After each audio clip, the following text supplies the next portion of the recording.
CBI இந்த வழக்கை take over பண்ணது வந்து கரூரில் விசாரிச்சாங்க. பல ஆயிரக்கணக்கான சாட்சிகளை விசாரிச்சாங்க. அதில் ஒரு சாட்சி விஜய். இப்போ ஆல்மோஸ்ட் அவங்க வந்து எல்லா விதமான விசாரணையும் முடிச்சிட்டாங்க. இப்போ சார்ஜ் ஷீட் ஃபைல் பண்ண வேண்டியது தான் பெண்டிங்.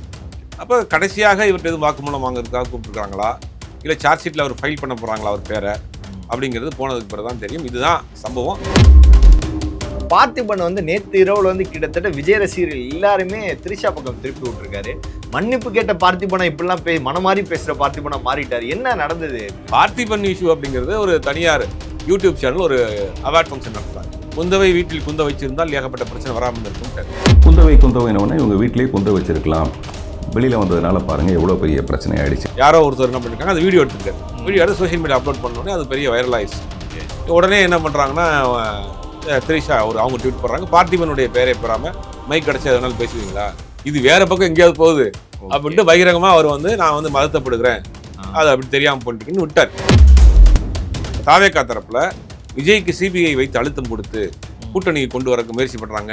தளபதி பார்த்தீங்களா எதுக்குமே அடங்காமல் இருக்கிறாரு, சிபிஐ பார்த்து போடா அப்படின்றாரு, அடங்க மறு அப்படின்றாரு. இந்த பக்கம் பார்த்தீங்கன்னா பிஜேபியை பார்த்து அவர் லெப்டினன்ட் டெயில் பண்ணுறாரு. சமீப காலம் நடிகையோட அவர் குடும்ப சம்பந்தமான விஷயங்கள் பரபரப்பாக போச்சு. அது நடிகையோட இவர் அந்த திருமணத்துக்கு வந்தது விஜய் ரசிகர்களே போட்டு விஜய் வந்து கழுவி ஊற்ற ஆரம்பிச்சிட்டாங்க. கடுமையான கண்டனம். விஜய்க்கு இருக்கக்கூடிய அந்த பெண்கள் வாக்குகள், பெண்களுடைய செல்வாக்குங்கிறது மொத்தமாக சரிஞ்சு போச்சு. இப்போ வந்து பிஜேபி வந்து விஜய் கூட்டணி கட்டாயப்படுத்தலையா? பிஜேபி தரப்பில் விசாரிக்கிறப்ப நாங்கள் எதுக்குங்க கூப்பிட போகிறோம் அப்படின்னு அவங்க தரப்பில் உறுதியாக மறுக்கிறார்கள். சிபிஐ என்கொயரி கொஞ்சம் எடுத்துக்கிட்டானுங்க, பாஜக கொஞ்சம் எடுத்துக்கிட்டு என்ன பண்ணுறாங்க, ஃபுல்லாக 3 நாளாக வந்து இதை போட்டு மீடியாக்களில் கொடுத்து இவங்களே செய்தி ஸ்ப்ளிட் பண்ணி இவங்களே வந்து கைதா அப்படியா இப்படியான்னு பரப்பிட்டு இருக்காங்க. ஆக்சுவலாக கைது பண்ணுறதுக்கான ஒரு வழிமுறை இருக்குது. விஜய் பாஜகவால் வளர்க்கப்படக்கூடிய ஒரு நபர் தான். நம்ம ஆரம்பத்தில் திரும்ப தெளிவாக அடித்து உறுதியாக சொல்கிறோம். ஏன்னா ஓட்டை பிரிக்கக்கூடிய ஒரு ஓட் ஸ்பாயிலராகத்தான் தமிழ்நாட்டில் அவரை பயன்படுத்துகிறாங்க. தமிழ் நேயர்கள் அனைவருக்கும் வணக்கம். இன்றைய நமது நேர்காணல் நம்முடன் இருந்திருப்பவர் பத்திரிகையாளர் ஜுபேர் அவர்கள். சார் வணக்கம். வணக்கம். தமிழக அரசியல் 2026 சட்டமன்ற தேர்தல் கூட்டணிக்காக ஒவ்வொரு கட்சியும் தவம் கிடக்க ஆரம்பிச்சிருக்காங்க. இதில் தமிழக வெற்றி கழகத்தின் தலைவர் விஜய் அவர்கள் சிபிஐ விசாரணைக்கு பயந்து ஓடி ஒளிந்த இடம்தான் பாஜக, அது வேற வழியே இல்லை அப்படின்ற ஒரு கட்டத்தை தள்ளப்படுறாரா? ஏன்னா இன்னைக்கு வந்து சிபிஐ விசாரணைக்கு ஆஜராக சொல்லியிருந்தாங்க, ஆனால் 10 நாள் அவகாசம் கேட்டிருக்காரு. இதுக்கு பின்னாடி இருக்கக்கூடிய காரணங்கள் என்ன? எப்படி சிபிஐ விசாரணை திடீர்னு வந்துச்சு? இல்லை, சிபிஐ விசாரணை திடீர்னு வரல. சிபிஐ விசாரணை வந்து இவங்க தான் வந்து தமிழ்நாடு எஸ்ஐடி விசாரிக்கக்கூடாது, சுப்ரீம் கோர்ட்டுடைய மானிட்டரிங்கில் ஒரு எஸ்ஐடி விசாரிக்கணும் அப்படின்னு கேட்டு சுப்ரீம் கோர்ட்டுக்கு போகிறாங்க. சுப்ரீம் கோர்ட்டு எஸ்ஐடியும் போட்டு சிபிஐக்கும் வழக்க மாற்றுறாங்க. சிபிஐ இந்த வழக்கை டேக் ஓவர் பண்ணது வந்து கரூரில் விசாரிச்சாங்க. பல ஆயிரக்கணக்கான சாட்சிகளை விசாரிச்சாங்க. அதில் ஒரு சாட்சி விஜய். விஜய் வந்து என்ன பண்ணாங்கன்னா, ஒரு செலிபிரிட்டியாக இருக்கிறாரு, இங்கே வச்சு விசாரிக்க முடியாததுனால டெல்லி வர சொல்லி டெல்லி 2 முறை போனார், விசாரணை நடத்தினாங்க. இப்போ ஆல்மோஸ்ட் அவங்க வந்து எல்லா விதமான விசாரணையும் முடிச்சிட்டாங்க. இப்போ சார்ஜ் ஷீட் ஃபைல் பண்ண வேண்டியது தான் பெண்டிங். அப்போ கடைசியாக இவர்கிட்ட எதுவும் வாக்குமூலம் வாங்குறதுக்காக கூப்பிட்டுருக்காங்களா, இல்லை சார்ஜ் ஷீட்டில் அவர் ஃபைல் பண்ண போகிறாங்களா அவர் பேரை அப்படிங்கிறது போனதுக்கு பிறகு தான் தெரியும். இதுதான் சம்பவம். இதுக்கடையில் செந்தில் பாலாஜி கூட சம்மன் அனுப்பியிருக்காங்க. இப்போ ரேண்டமாக வந்து எல்லாருக்கும் சம்மன் அனுப்பிச்சா உடனே குற்றவாளி கிடையாது. சம்மன் அனுப்புறது அவங்க வந்து சாட்சிகள், ஐ விட்னஸ். விஜய் வந்து ஐ விட்னஸ். இவங்கெல்லாம் வந்து அதை தொடர்புபடுத்தி பேசுகிறாங்கிறதுனால அவங்களுடைய ஒப்பீனியனையும் கேட்பாங்க. இப்போ அதனால் செந்தில் பாலாஜி அனுப்ப போகிறாங்க. அவர் 14ஆம் தேதியோ 15ஆம் தேதியோ போகிறாரு. அதேமாதிரி விஜய்க்கு அனுப்ப போகிறாங்க. இதுதான் நடந்திருக்கு. இதில் வந்து வேறு ஒன்றுமே பெருசாக இல்லை. இதை வைத்து இவங்க என்ன பண்ணுறாங்க அப்படின்னா, தாவேகா தரப்பில் விஜய்க்கு சிபிஐ வைத்து அழுத்தம் கொடுத்து கூட்டணியை கொண்டு வரக்கு முயற்சி பண்ணுறாங்க. தளபதி பார்த்தீங்களா எதுக்குமே அடங்காமல் இருக்கிறாரு, சிபிஐ பார்த்து போடா அப்படின்றாரு, அடங்க மறு அப்படின்றாரு. இந்த பக்கம் பார்த்தீங்கன்னா பிஜேபியை பார்த்து அவர் லெப்டினன்ட் டெயில் பண்ணுறாரு. இப்படி ஒரு தலைவரை பார்த்தீங்களா தமிழ்நாட்டில், பாஜகவையும் டீல் பண்ணுறாரு, சிபிஐயும் டீல் பண்ணுறாரு. எப்படி ஒரு புரட்சிகரமான தலைவர் அப்படின்ற மாதிரி இவங்க கட்டமைக்கிறாங்க. அது ஒன்றுமே கிடையாது. ரொட்டீனான ஒரு சிபிஐ என்கொயரி தான். அப்போ வந்து பிஜேபி வந்து விஜய் கூட்டணி கட்டாயப்படுத்தலையா? பிஜேபி தரப்பில் விசாரிக்கிறப்ப நாங்கள் எதுக்குங்க கூப்பிட போகிறோம் அப்படின்னு அவங்க தரப்பில் உறுதியாக மறுக்கிறார்கள். இப்போ என்ன நடந்திருக்கு அப்படின்னா, சமீப காலம் நடிகையோட அவர் குடும்ப சம்பந்தமான விஷயங்கள் பரபரப்பாக போச்சு. அது நடிகையோட இவர் அந்த திருமணத்துக்கு வந்தது விஜய் ரசிகர்களே போட்டு விஜய் வந்து கழுவி ஊற்ற ஆரம்பிச்சிட்டாங்க. கடுமையான கண்டனம். விஜய்க்கு இருக்கக்கூடிய அந்த பெண்கள் வாக்குகள், பெண்களுடைய செல்வாக்குங்கிறது மொத்தமாக சரிஞ்சு போச்சு. அவங்களே வந்து யோசிக்க ஆரம்பிச்சிட்டாங்க. நான் வீட்டில் தன் கணவன் இந்த மாதிரி இருந்தால் ஒத்துக்குருவாங்களா, தன் காதலன் இப்படி இருந்தால் ஒத்துக்குருவாங்களா அப்படிங்கிற மாதிரி அவங்க ரியலைஸ் பண்ண ஆரம்பிச்சுட்டு, இதுக்கெல்லாம் முட்டு கொடுக்க முடியாதுன்னா எங்களை இதோட விட்டுருங்கண்ணா அப்படின்னு அவங்க வீடியோ போட்டு கதற ஆரம்பித்தோடனே இவருக்கு தன்னுடைய செல்வாக்கு சரிய தொடங்கிருச்சு அப்படின்னு நினைஞ்சவங்க என்ன பண்ணுறாங்கன்னா டைவர்ட் பண்ணணும் அப்படின்ற நேரத்தில் சிபிஐ சம்மன் வருது. சிபிஐ சம்மன் வந்தவொடனே இதை பயன்படுத்திக்கிட்டு பரப்பி விடுறாங்க. சிபிஐ விசாரணை விஜய்க்கு வந்து நெருக்கடி கொடுக்குறாங்க, பிஜேபி கூட்டணிக்கு வர்றதுக்காக அவருக்கு அழுத்தம் கொடுக்குறாங்க அப்படின்னு கிளப்பி வராங்க. பவன் கல்யாண்கிட்ட பேசுறாங்க. பவன் கல்யாண்கிட்ட பேசுனது இப்போ கிடையாதான், அதையும் நம்ம கிராஸ் செக் விசாரிக்கிறப்ப என்ன சொல்றாங்கன்னா, பவன் கல்யாண்ட்டு எப்பயோ ஒரு முறை பவன் கல்யாண் ஒரு கட்சி ஆரம்பிச்சப்ப ஒரு 6 மாதத்துக்கு முன்னாடி ஒரு கேஷுவலான ஒரு மீட்டு ஒரு ஃபோன் பண்ணி விஷ் பண்ணியிருக்காரு. விஷ் பண்ணிட்டு எனக்கு தெரிஞ்சு இந்த கரூர் இன்சிடென்ட்டுக்கு பிறகு ஃபோன் பண்ணியிருப்பாருன்னு நினைக்கிறேன். புரியுது. ஃபோன் பண்ணி கவலைப்படாதீங்க, ஏதோ ஜஸ்ட் ஃப்ரெண்ட்லியாக ஏதோ பேசியிருக்காரு, உங்களுக்கு ரொம்ப சிக்கலாம், நீங்கள் அந்த அலையன்ஸ்க்கு வாங்க, நான் கூட பேசுகிறேன், இந்திய அலையன்ஸ்க்கு வாங்க அப்படின்னு ஒரு கேஷுவலாக ஒரு டாக் நடந்திருக்கு. இதுதான் இவனுங்க இதையும் கொஞ்சம் எடுத்துக்கிட்டானுங்க, சிபிஐ என்கொயரி கொஞ்சம் எடுத்துக்கிட்டானுங்க, பாஜக கொஞ்சம் எடுத்துக்கிட்டு என்ன பண்ணுறானுங்க, ஃபுல்லாக 3 நாளாக வந்து இதை போட்டு மீடியாக்களில் கொடுத்து இவங்களே செய்தி ஸ்ப்ளிட் பண்ணி இவங்களே வந்து கைதா அப்படியா இப்படியான்னு பரப்பிட்டு இருக்காங்க. ஆக்சுவலாக கைது பண்ணுறதுக்கான ஒரு வழிமுறை இருக்குது. எப்பயுமே என்னென்னா 2 சம்மன் அனுப்புவாங்க, 2 சம்மன் என்கொயரி முடிஞ்சு 3வது சம்மனில் சார்ஜ் ஷீட்டில் அவருடைய பேர் பதிவு செய்யப்பட்டு அவர் கைது பண்ணலாம். சிபிஐக்கு அந்த அதிகாரம் இருக்குது. பட் இப்போ பார்க்குறப்ப இன்னொரு எவிடன்ஸ் விசாரிக்கிறாங்களே செந்தில் பாலாஜியை. ஆமாம். அப்போ அது ஒன்று பக்கம் இருக்குது. 2வது பிஜேபியை பொறுத்த வரைக்கும் சிபிஐ விசாரணையாக இருக்கட்டும், இல்லை அந்த சென்சார் போர்டு இஷ்யூவாக இருக்கட்டும், தேர்தல் முடிகிற வரைக்கும் அவங்க ட்ரம்ப் கார்டை தன் கையில் வச்சுருப்பாங்க. புரியுது. அது அந்த அஸ்திரத்தை அவங்க இழந்துட்டாங்கன்னா விஜயை கண்ட்ரோல் பண்ண முடியாது. ஓகே, கண்ட்ரோல் பண்ண முடியாதுன்னா இவரும் கண்ட்ரோல் தான் இருக்கிறாரு, சொல் பேச்சு கேட்கணும்ல. இப்போ ஏன் கரெக்டாக வந்து அவர் இன்னைக்கு லிஸ்ட்டு போட போகிறாங்க, கேண்டிடேட் லிஸ்ட் வரப்போ இவங்க வந்து என்ன பண்ணுறாங்கன்னா, நான் சொல்கிற கேண்டிடேட்டை போடு. உதாரணத்துக்கு பாஜகவுக்கு நீ ஓட்டை பிரிச்சிடக்கூடாது, அங்கே ஒரு கம்யூனிட்டி ஸ்ட்ராங்காக இருக்குன்னா ஒரு மைனாரிட்டி கம்யூனிட்டி வேட்பாளர் அங்கே போட்டு அந்த ஓட்டை நீ பிரி, ஓகே, எங்களுக்கு வர ஓட்டை நீ பிரித்து விட்டுறது. அப்போ கேண்டிடேட் நான் சொல்கிற கேண்டிடேட்டை போடுங்கிறது தான் விஜய்க்கு கொடுக்கப்பட்ட வேலை. விஜய் பாஜகவால் வளர்க்கப்படக்கூடிய ஒரு நபர் தான். நம்ம ஆரம்பத்தில் திரும்ப தெளிவாக அடித்து உறுதியாக சொல்கிறோம். ஏன்னா ஓட்டை பிரிக்கக்கூடிய ஒரு ஓட் ஸ்பாயிலராகத்தான் தமிழ்நாட்டில் அவரை பயன்படுத்துகிறாங்க. கண்டிப்பாக அந்த கூட்டணிக்குள் சேர்க்க மாட்டாங்க, சேரவும் முடியாது. சேர்ந்தா 2 பேருக்குமே பாதிப்பு தான். சேர்ந்தா விஜய்ங்கிற ஒரு அரசியல் பிம்பமே மொத்தமாக காலியாகும். இல்லை, அப்போ அதிமுக கூட்டணிக்கு விஜய் பேசிட்டு இருக்காங்க. வரக்கூடிய நாட்களில் விஜய் வந்து அதிமுக கூட அலைன்ஸ் போவாங்க, அதாவது இந்தியா அலைன்ஸில் கண்டிப்பாக இருக்கும். ஏன்னா அதிமுக விஜய் கிட்ட பேசுகிறாங்கன்னு சொல்கிறாங்க. அதிமுக விஜய் நான் பேசலை, அதிமுக நிர்வாகிகள் அதிமுக ஆட்கள் ஆசைப்படுறாங்க விஜய் எப்படியாவது விஜயை நம்மளை வந்து காப்பாற்றிட மாட்டாரா. எவ்வளோ ஒரு அசிங்கம் பாருங்க.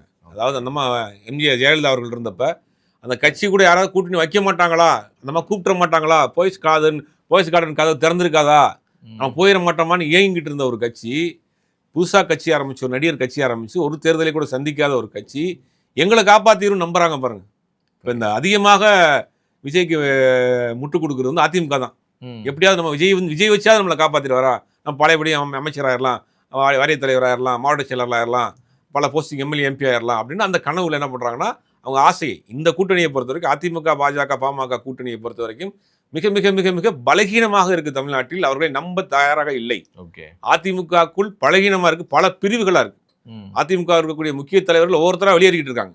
எடப்பாடி பழனிசாமியர் முதலமைச்சர் கேண்டிடேட்டா தமிழ்நாட்டு மக்கள் ஏற்றுக்கிற மாட்டாங்க, அவர் மீது நம்பகத்தன்மை இழந்துருச்சு. அப்படிங்கிற போது குறிப்பாக பார்த்தீங்கன்னா இந்த பக்கம் சசிகலா தினகரன் உள்ள கொண்டு வந்தால் கூட சசிகலா ஓபிஎஸ்ல அந்த பக்கம் ஓட்டை பிரிக்கிறாங்க. ஒரு 60-70 தொகுதிகளில் அந்த குறிப்பிட்ட சமூக ஓட்டுகளை பிரிக்கிறாங்க. அப்போ 2வது காமனாகவே தமிழ்நாட்டு மக்கள் மத்தியில் எடப்பாடி பழனிசாமியே ஒரு முதலமைச்சர் கேண்டிடேட்டாக ஏற்றுக்கல யாரும். ஏன்னா அவருடைய செயல்பாடுகளாக இருக்கட்டும், அவருடைய ஆக்டிவிட்டீஸாக இருக்கட்டும், அவங்க பெருசாக அவங்க ஏற்றுக்கல. இப்போ ஒரு ஜெயலலிதா மாதிரியோ, ஒரு எம்ஜிஆர் மாதிரியோ, ஒரு கலைஞர் மாதிரியோ, ஏன் இப்போ ஒரு ஸ்டாலினை கூட அவங்க ஏற்றுக்கிட்டாங்க, இவரை ஏற்றுக்கல. அப்போ அந்த இமேஜ் போகுது அதிமுகவுக்கு. பாமகவில் பார்த்தா 2 பிளவாக இருக்குது. ராமதாஸ் ஒரு பக்கம் இருக்காரு, அன்புமணி ஒரு பக்கம் இருக்கிறாரு, அது ஒரு பிளவாக இருக்குது. ஒரு பெரிய பிளவாக கூட ஒரு சின்ன பிளவு தான் அதிமுக பாமகவில். மற்றபடி தேமுதிக வெளியில் போயிடுச்சு. பாஜகக்குள்ள பார்த்தீங்கன்னா அண்ணாமலை ஆதரவாளர்கள் அமிக்கிட்டாங்க. அப்படியும் ஏகப்பட்ட பிரச்சனை போயிட்டு இருக்கு. இத்தனை குழப்பத்துக்கு மத்தியில் திமுக வீழ்த்த முடியுமா? திமுகவினுடைய திட்டங்கள் சாதனைகள்ங்கிறது பெருசாக இருக்குது. 1000 குறைபாடுகள் இருந்தால் கூட திமுக இன்னைக்கு நம்பர் 1 இடத்துல இருக்குது. இத்தனை கட்சி கூட்டணி செயல்பாடுகள் பெருசாக அதிருப்தி இல்லை, முக்கியமாக தான் பார்க்கணும். 5 வருடத்தில் சிறு குறைபாடுகள் இருக்குது, அதிருப்தி இல்லை. அதிருப்தியும் குறைபாடுக்கு வித்தியாசம் இருக்குது. இந்த ஆட்சியின் மீது பெருசாக அதிருப்தி இல்லை.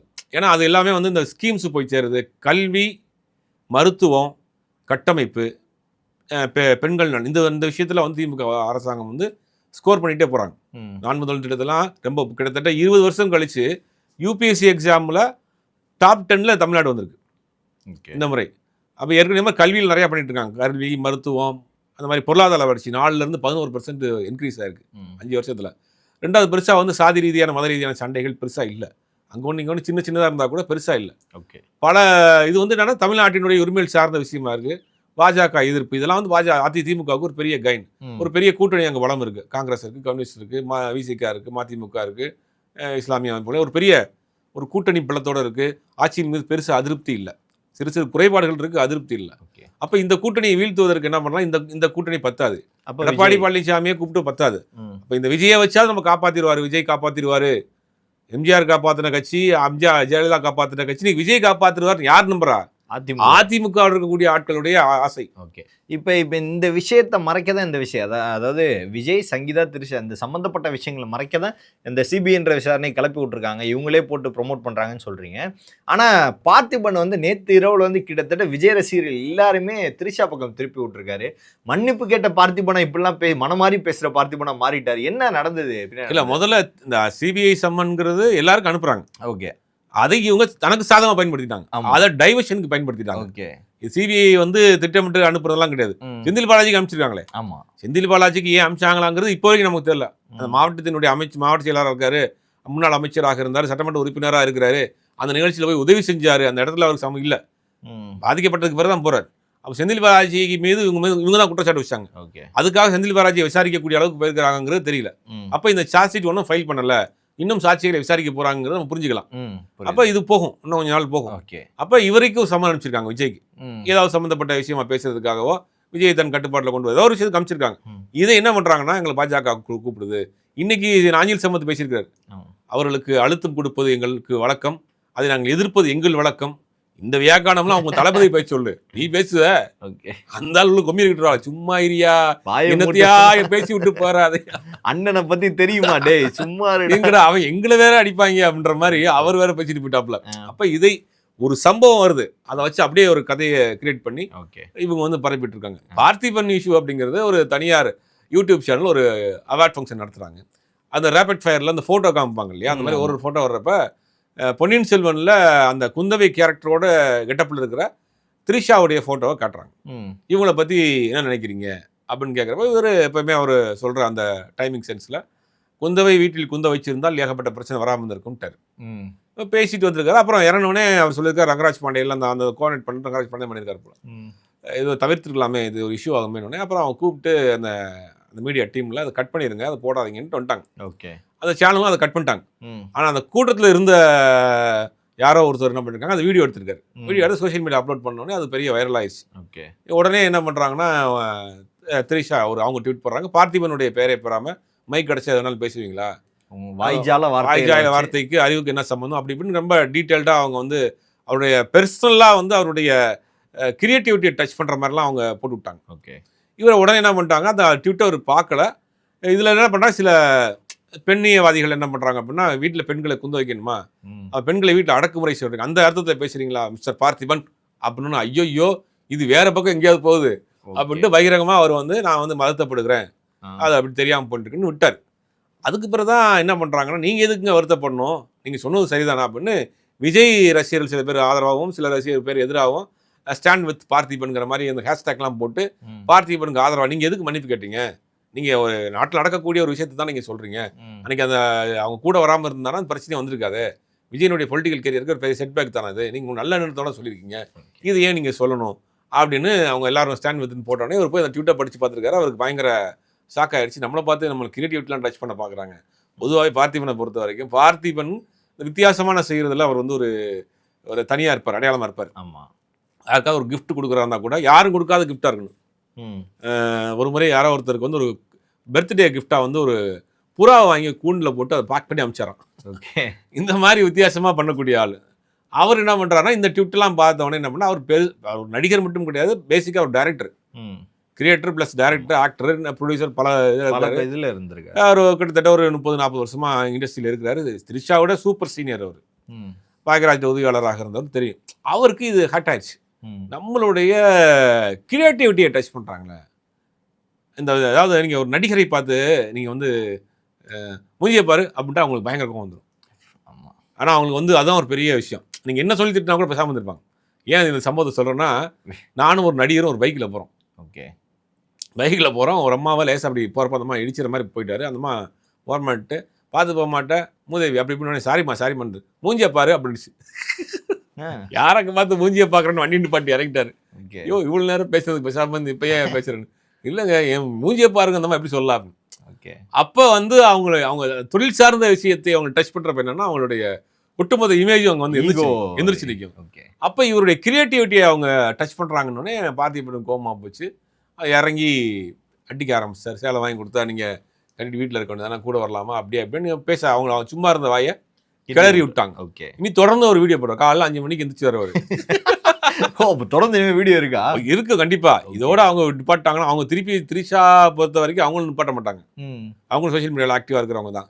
இப்போ அவங்களும் ஏதாவது ஒன்று கொளுத்தி போட்டாங்கன்னா இது கண்டினியூவா போகுங்கிற மாதிரி தான் தெரியுது. ஏன்னா பார்த்திபன் செஞ்சது ரைட்டா தப்பா அப்படின்றத விஜய் ரசிகர்கள் சில பேர் பார்த்திபன் ஸ்டாண்ட் என்ன அப்படின்னா அந்த அவர் வந்து அவ்வளோ மவுஸ்ல இப்போ இருக்கிற சமயத்தில் நீங்கள் அந்த காரில் அவர் என்னதான் வாங்கன்னு கூட்டு வந்தாலும் உங்க மரியாதையாக நீங்கள் வீட்டில் இருந்திருக்கணும். அவர் என்னதான் ஒரே கலரில் சேலை வாங்கி கொடுத்தாலும் அதை கட்டிட்டு வீட்டில் உட்காந்து அவரை தனியாக அனுப்பிச்சிருக்கணும். கிட்டத்தட்ட அவரோட இமேஜை ஸ்பாயில் பண்ணதே நீங்கள் தான். அது உண்மைதானா சார்? இல்லை அவங்க இப்போ ஒட்டுமொத்தமாக அந்த சங்கீதா இஷ்யூ வந்து அரசியல் புரசலாக போயிருந்தா கூட அந்த விஜய் ரசிகர்லாம் என்ன பண்ணாங்கன்னா திமுகவை சங்கீதா இயக்குகிறது முட்டு கொடுத்துருந்தானுங்க. இல்லடா நான் தாண்டா உண்மை தாண்டா அப்படின்னு ஒரு கூட்டம் வந்து தரல. இவங்களுக்கு வந்து என்ன செய்யறதுன்னு தெரியல. அப்புறம் பெண்கள் மத்தியில் இது அரசியல் புரசலான செய்தியாக அவங்க பேரை சொல்லாம தான் சொல்லியிருந்தாங்க. சங்கீதாவுடைய பெட்டிஷன்ல நடிகை அப்படின்னு இருக்காங்க. இவர் நீ என்ன நடிகைன்னு சொல்றது நான் தான் ஆளை காட்டுறேன்னு கூப்பிட்டு இந்த மாதிரி கூப்பிட்டு வந்துட்டாங்க. அது என்னாச்சுன்னா பெண்கள் மத்தியில் தமிழ்நாட்டு பெண்களை பொறுத்த வரைக்கும் அவங்க வந்து எல்லா விஷயத்தையும் காம்ப்ரமைஸ் பண்ணிக்கிறாங்க. இந்த விஷயத்துல மட்டும் அவங்களுக்கு வந்து பெண்கள் பக்கம் தான் நிற்பாங்க. அப்போ சங்கீதா 2 குழந்தை 27 வருஷம் வாழ்ந்தவங்க அப்படி இப்படின்னு அவங்களுக்கு அந்த மைண்ட் செட் போனோடனே டக்குன்னு அவங்களுக்கு வந்து ட்ரிக்கர் ஆகிட்டு ஆப்போசிட்டாக மாட்டாங்க. அந்த விர்ச்சுவல் வாரியர்ஸ் இவங்க பக்கம் தாவ ஆரம்பிச்சிட்டாங்க. விஜய் பக்கம் எதிர்ப்பா தாவ ஆரம்பிச்சோன்னு என்ன பண்ணுறாங்கன்னா வேற வழி இல்லை அப்படிங்கிற மாதிரி பிரச்சனை போயிட்டு இருக்கு. அப்போ அந்த நேரத்தில் தான் இவர் வந்து ஆறுதல் சொல்றாரு. இப்படிலாம் செஞ்சிருந்தா அவங்க இமேஜ் போயிருக்குமா அப்படிங்கிற நல்லெண்ணத்தோடு தான் சொல்றாரு. அதை ஏற்றுக்கிட்டு அவங்க என்ன பண்ணுறாங்க நீங்கள் பேசுறது சரிதான் சார் ஸ்டாண்ட் வித் பார்த்திபன் அவங்க பக்கம் போய் நிற்கிறாங்க. சில பேர் தேவையில்லாத நீ பேசலாமா இந்த முரட்டு அணில் இருக்கும் பார்த்தீங்கன்னா அந்த முரட்டு அணில் வந்து அவரை போட்டு கடிச்சு வைக்க ஆரம்பிச்சிச்சு. இப்போ அதனால தான் வந்து இந்த பிரச்சனை போயிட்டு இருக்கு. இவரை சும்மா அடக்கவும் முடியாது. அவருக்கு இவங்களோட எல்லா வண்டவாளம் தண்டவாளம் எல்லாமே தெரியுமே. அவர் ஒரு இண்டஸ்ட்ரிக்குள்ள இருக்கிற ஆட்களுக்கு ஒரு சக நடிகராக இப்படி ஆர்டிஸ்டாக இப்படி தெரியாதா? அப்போ அவர் பேச ஆரம்பிச்சாருன்னா பல விஷயங்கள் பேசுவார் பார்த்திபன். புரியுது. அது ரொம்ப வேற மாதிரியா போயிடும். அதுக்கு என்ன நடக்க போகுதுங்கிறது தெரியல. ஆனால் இவர் சாதாரண அடங்கி போற மாட்டாரா? இந்த வீடியோ நிப்பாட்டிடுவாரா? இல்லை அவங்க ரியாக்ஷன் எப்படின்னு பார்க்கணும்ல. திருப்பி அவங்க பேசாமல் இதை அப்படியே ஆற போட்டாங்கன்னா விட்டுருவாரு. இல்லைன்னா அவரும் சோசியல் மீடியா ஆக்டிவாக இருக்கிறவர் தான். அப்போ டெய்லி கதை போடுவார். அவரை பார்த்தா டெய்லி அப்டேட்ஸும் போடுறாரு. அப்படிங்கும் போது அவரை வந்து திருப்பி ஏதாவது பண்ணாங்கன்னா கால் லஞ்ச் அப்டேட் போகிறப்ப இதையும் சேர்த்து போட்டு விட்டு போயிடுவார். அது கண்டினியூவாக தான் போக போகுது. ஸோ வந்து விஜய் அவர்கள் வந்து இப்போ சமீபத்தில் இருக்கிற நடந்து எல்லா பிரச்சனையும் இன்னும் முடியலை. இன்னும் நிறைய பிரச்சனைகள் இருக்குது. எல்லா நாளுக்கு நாள் ஒரு பிரச்சனை வருது. எப்படி சார் அரசியல் வாழ்க்கை ஃபர்ஸ்ட் பிகினிங் ஆரம்பிக்கும் போது இருந்தால் அதே ஒரு மவுஸ் அதே மக்கள் மத்திய இருக்க ஒரு செல்வாக்கு இப்போ இருக்கா? இல்லை விஜய் வாழ்க்கையை விஜய் பொலிட்டிக்கல் கேரியரை நீங்கள் எடுத்துக்கிட்டீங்கன்னா முதல்ல ஒரு ஆட்சி அதிகாரத்தில் பங்கு, நான் ஆட்சிக்கு வருவோம் இல்லையா, நம்ம பங்கு கொடுப்போம் இல்லையா, எங்களுக்கு பல பேர் வருவாங்க இல்லையா, நம்ம ஒரு பாம் வச்சிருக்கோம் இல்லையான்னு இது வரைக்கும் தேர்தல் நிலையமாக ஒரு வாரம் 2 நாள் அனௌன்ஸ் பண்ண வந்துடும். இது வரைக்கும் தமிழ்நாட்டில் கிட்டத்தட்ட ஒரு 70 கட்சி இருக்கு. லெட்டர் பேடு கட்சியெல்லாம் சேர்த்து எந்த லெட்டர் பேடு கட்சி முதற்கொண்டு அவர்கிட்ட கூட்டணிக்கு போல. அப்போ அதுவே ஒரு பெரிய பின்னடைவு. தமிழ்நாட்டை பொறுத்த வரைக்கும் கூட்டணி பலம் தான் வெற்றியை தீர்மானிக்குங்கிறது கடந்த 50 வருட வரலாறு. விஜயகாந்த்ன்றாருனா கூட 8% தான் வாங்க முடிஞ்சு. அவரால் பெருசாக ஆட்சி அதிகாரத்தை பிடிக்க முடியாது. அப்போ ஆட்சி அதிகாரத்தை பிடிப்பதற்கு நீங்கள் வலுவான கூட்டணி வேணும் தமிழ்நாட்டில். அது ஆல்ரெடி எக்ஸ்டாப்ளிஷான ஏதாவது ஒரு கட்சி திமுகவோட டைப் பண்ணி அவங்களுடைய ஸ்ட்ரக்சர் மேலே நீங்கள் போனால் தான் நீங்கள் வந்து வெற்றி பெற முடியும்.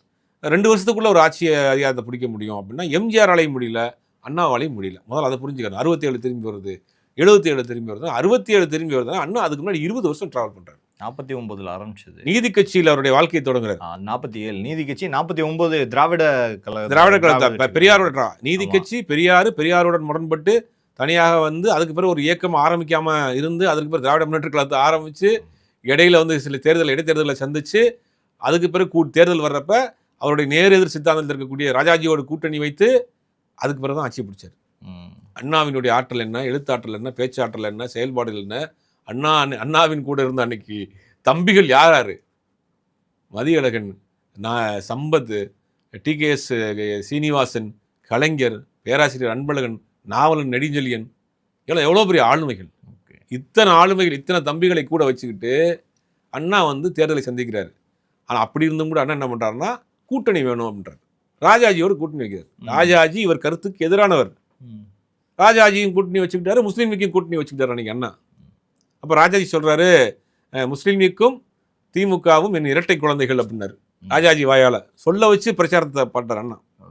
ஆனால் அண்ணா என்ன பண்ணுறாரு, அன்றைக்கி அந்த தேர்தலில் பெரியார் எதிர்க்கிறார். பெரியார் வந்து அண்ணாவை எதுக்கு தான் பண்ணுறாரு. அண்ணா வந்து பெரியாரோட முரண்பட்டு தான் வர்றாரு. ஆனால் ஜெயிச்சப்பறம் அண்ணா என்ன பண்ணுறாரு, நேர பெரியார்கிட்ட நிற்கிறார். பெரியார்கிட்ட போய் சொல்கிறாரு, வந்து உங்கள் ஆட்சியை தான் நான் வந்து நடத்த போகிறேன் அப்படின்னாரு. அதே மாதிரி பெரியார் ஆட்சியை தான் அவர் நடத்தினார். பெரியாருடைய கொள்கை ஆட்சியாக மாற்றினார், சட்டமாக மாற்றினார், ஒரு அரசாங்கத்தை நடத்தினார்.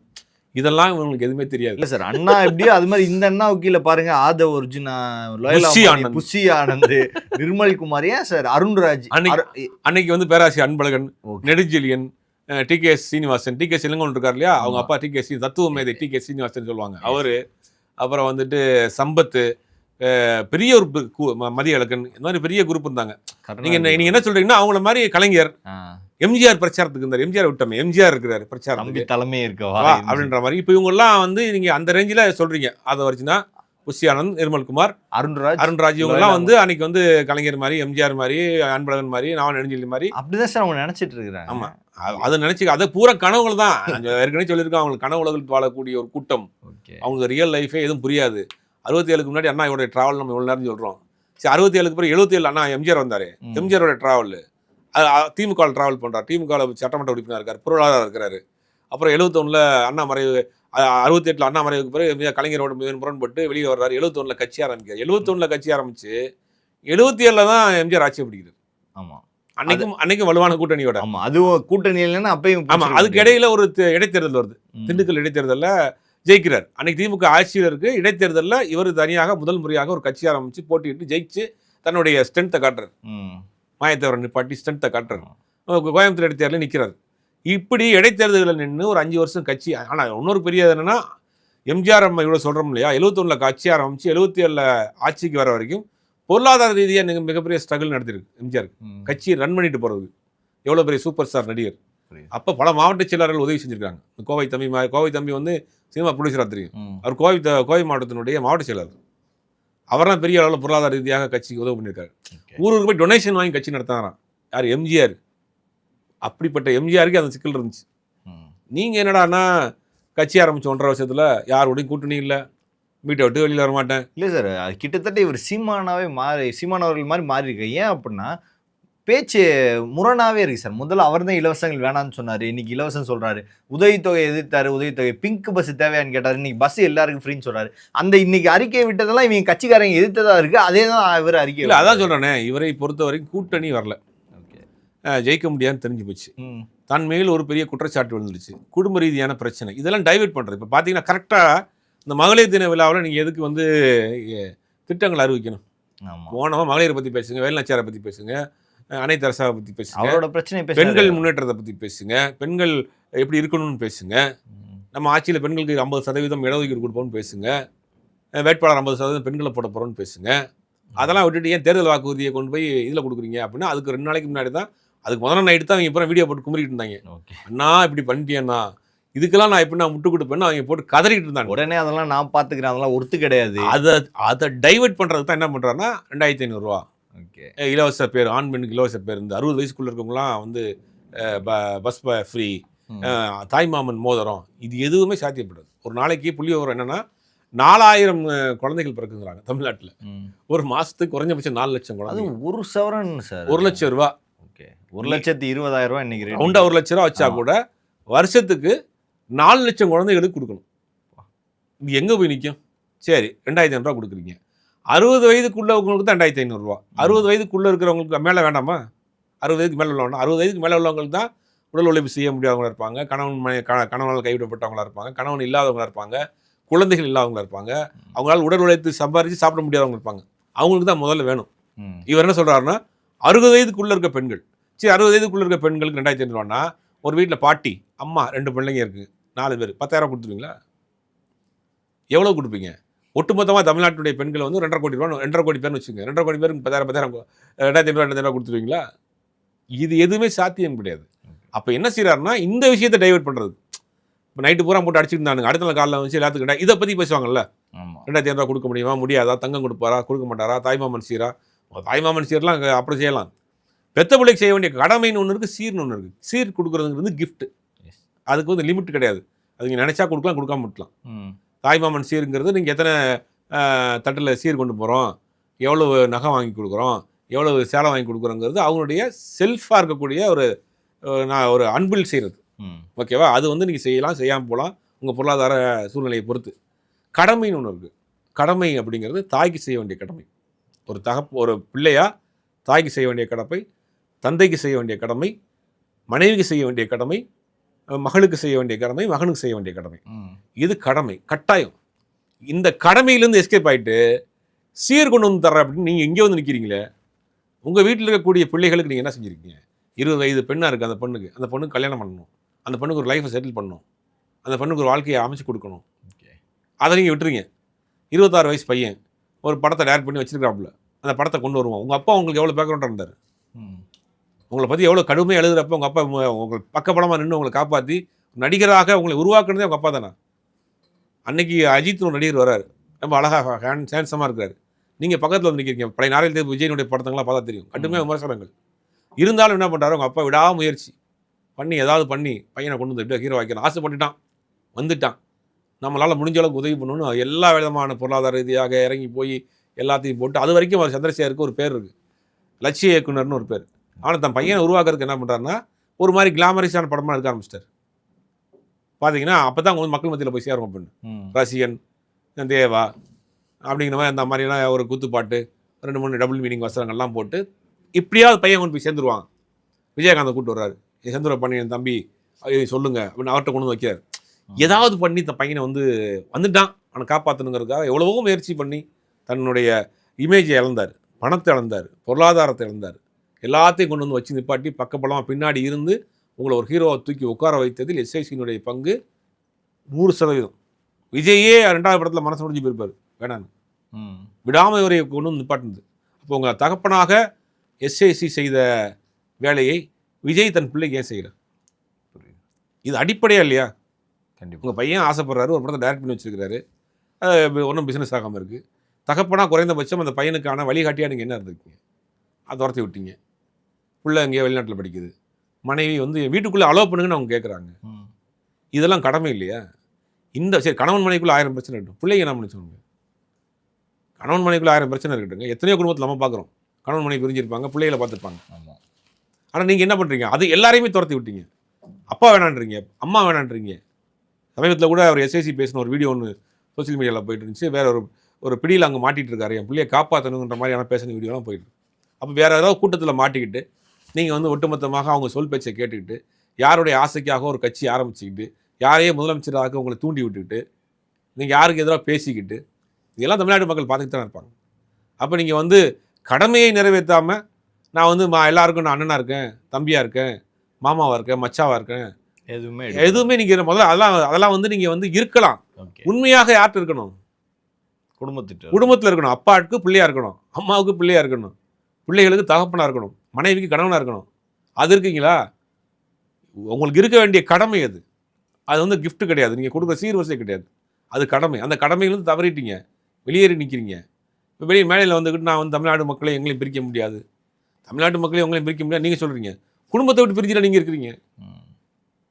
இப்போ அதான் சொல்கிறேன், இதை விஜய் ஒரு கூட்டத்தில் இருக்கிறாரு. யாரோ விஜயினுடைய பாப்புலாரிட்டியையும் விஜய் கொடுக்கக்கூடிய பணத்தையும் பயன்படுத்தி ஒரு கூட்டம் விஜய் தன் கட்டுப்பாட்டில் வச்சுக்கிட்டு இந்த மாதிரியான வேலைகளை செஞ்சுக்கிட்டு இருக்கிறாங்க. அது மொத்தமாக மாட்டிட்டார், புலிவாலை பிடித்த மாதிரி மாட்டிட்டார்.